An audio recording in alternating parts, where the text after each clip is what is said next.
கத்திரிக்காய் பொரியல் வந்து செய்ய போகிறோம். அதுக்கு எண்ணெய், கடுகு, கருவேப்பிலை, சின்ன வெங்காயம், இதோட கொஞ்சம் இஞ்சி பூண்டு பேஸ்ட்டு சேர்த்துக்க போகிறோம். இந்த கத்திரிக்காய் பொரியல் எப்படி செய்கிறோன்னா, நம்ம வந்து நான்வெஜ்ஜு வந்து ஸ்டைலில் சமைக்க போகிறோம் அந்த கத்திரிக்காய் பொரியலை. இஞ்சி பூண்டு பேஸ்ட்டு கொஞ்சம் இதோட மிக்ஸ் பண்ணிட்டோம். இது நல்லா பச்சை வாசம் போகிற அளவுக்கு வணக்கிக்கணும். இது கூட கொஞ்சம் தக்காளி, ஒரு தக்காளி வந்து அரைச்சி போட்டிருக்கேன். இப்போ இது கூட மிளகாத்தூள், கொத்தமல்லி தூள், கொஞ்சம் மஞ்சத்தூள், அப்புறம் கொஞ்சம் கரம் மசாலா சேர்த்து மிக்ஸ் பண்ணிக்கலாம், வதக்கிக்கலாம். இப்போ நான் இதில் கொஞ்சம் தண்ணி மிக்ஸ் பண்ணிட்டேன். அது கூட கொஞ்சம் தேவையான அளவு உப்பு போட்டுக்கலாம். இப்போ வந்து இது கூட கத்திரிக்காய்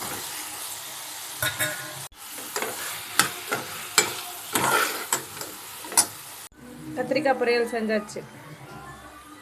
நீங்களும் இது மாதிரி செஞ்சு பாருங்கள்.